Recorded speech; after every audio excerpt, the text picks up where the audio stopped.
Everybody remember, the old guys will remember especially. Maybe they do it these days as well. They used to have those silver and green, shiny kind of paper, and it says La ilaha illallah on it. Shiny kind of paper it used to be. Stickers. Not glitter, but that other kind of shiny paper. And it says La ilaha illallah on it in green and silver. And then at the bottom, there is no God but Allah. That's the one that used to be everywhere. Those shiny stickers, La ilaha illallah, there is no God but Allah. That definition, that translation is absolute nonsense. That translation is absolutely false. That is not the translation of La ilaha illallah. Here Al-Imam Al-Tahawi mentions it. وَلَا إِلَهَ غَيْرُهُ. The meaning of this is, the meaning of La ilaha illallah is, not that there is no God but Allah. Because if you were to go to the Hindus or the Sikhs or the other Buddhists and whatever, they will tell you there are 1,000 gods that they worship. They say, what are you talking about? Come into the room, I'll show you 100 right here. So they have gods, inverted commas. In the Quran, does Allah not mention about their gods and multiple gods? So they have gods. But their gods that they have, are they gods in reality? They are false gods. They are not gods in reality. But they are, according to them, gods. So for La ilaha illallah, the definition isn't to say there is no God but Allah. They'll come along and they'll say, I've got 1,000,000 gods here. What you say is, there is no God, if you want to say God, there is no God worthy of worship in truth except Allah. There is no deity worthy of worship in truth except Allah. And that is the definition. La ma'buda bihaqqin illallah. There is no deity worthy of worship in truth except Allah. You tell them as a Muslim, that's what La ilaha illallah means. Then if he says to you, but look in my room here, I've got 100 gods. You say, okay, you got them. No problem. In La ilaha illallah, I didn't negate all of these 100 gods you got in your room. What I'm telling you is, none of them are gods in reality, and none of them have any right for worship. You got them there, you want to call them gods, that's your business. I'm telling you, La ilaha illallah, there is no deity worthy of worship in truth except Allah. These so-called deities of yours, you call them deities, you call them gods, they are not deserving of worship though. They are not deserving of worship, they are not gods in truth. That way, it makes it clear, and it doesn't leave any room for maneuver. On top of that, when you say there is no God but Allah, and you say that's the meaning of La ilaha illallah, it's wrong again, because that is simply saying that there is only one God and there are no other gods, meaning there's only one God who created everything and provides for everything and gave life and death to everything. You're affirming the rububiyyah of Allah. There's no God but Allah. Meaning there's nobody else who created the heavens and the earth except Allah. There's nobody else who gave life and death except Allah. There's nobody else who controls all this universe except Allah. La ilaha illallah. There's no God except Allah. But that isn't the purpose of the religion, like you said. The people of the past, when they used to fight against their prophets and messengers, was it because of that? Because they used to argue with their messengers that they've got other gods who created the heavens and the earth? Never. That they've got other gods who can give life and death? That wasn't the issue. All of the time the issue was that they didn't want to single out their worship to one Allah subhanahu wa ta'ala. So the key aspect of the religion of Islam is the aspect of that ikhlas, the worship, the tawheed al-ibadah to Allah subhanahu wa ta'ala. So in the La ilaha illallah, that is what is reflected. The fact that as a Muslim, you will worship only Allah alone. Your dua, your slaughtering, your vowing, whatever it may be, every act of worship is devoted purely to Allah. That's what you need to reflect in the meaning of La ilaha illallah. And that's why it means there is no deity worthy of worship in truth except Allah. What's another proof that this is the definition of La ilaha illallah?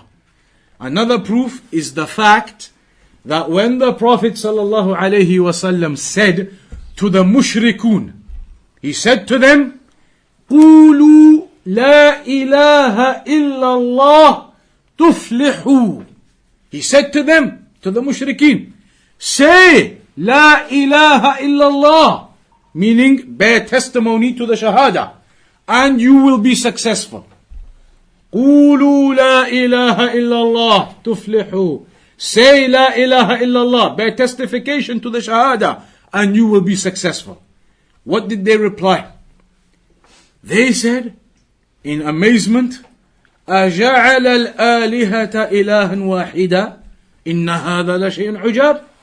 Their reply and their response was, is he making all of our gods into one? That is something strange. They understood straight away from La ilaha illallah what the Prophet ﷺ wanted from them. They understood that La ilaha illallah means the worship of one Lord, Allah alone. They understood that straight away from La ilaha illallah. Because they replied and said, what? You want to make all of our gods into just Allah we worship, that's it? We only going to worship Allah? You want us to abandon all of these other gods? They knew that's the meaning of it.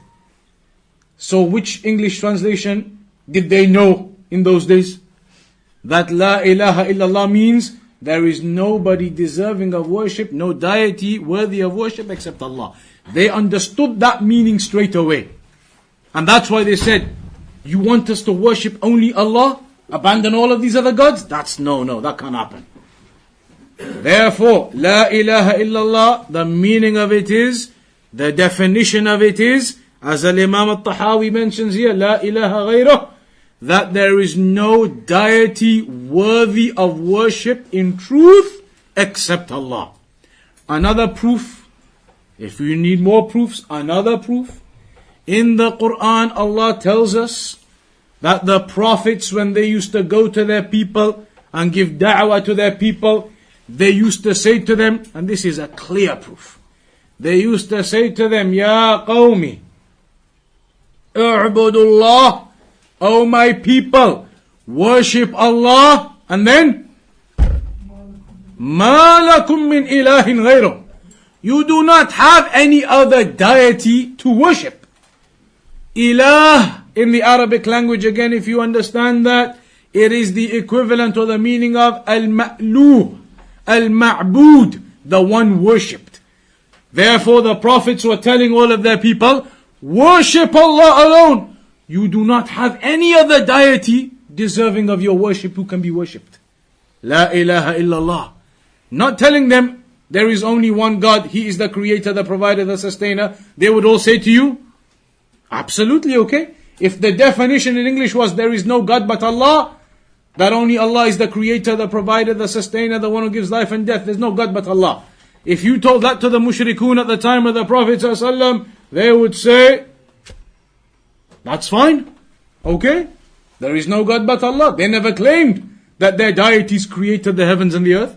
They never claimed that their deities give life and death. So if you told them there's no God, meaning there's nobody else who does all of that except Allah, they would say, you're right, absolutely, yes. Only Allah does all of that. That wasn't their problem, was it? Their problem wasn't to affirm that. Their problem was they didn't want to affirm all of their worship to Allah alone. That's the key point.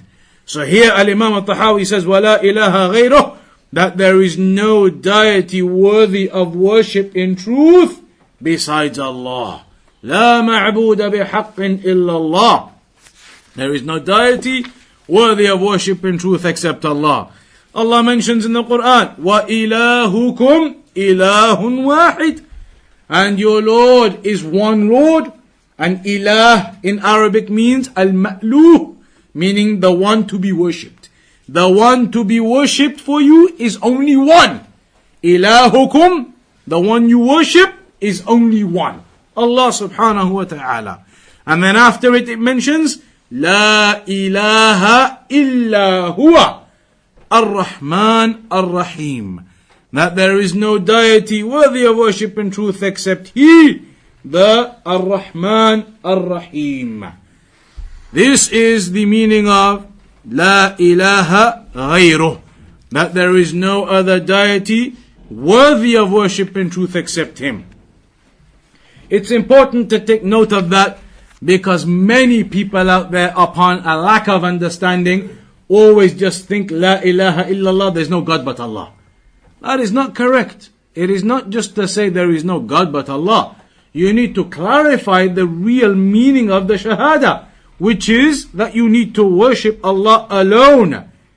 Any other God anybody claims is false. Therefore, remember this definition and understanding, that there is no deity worthy of worship in truth except Allah.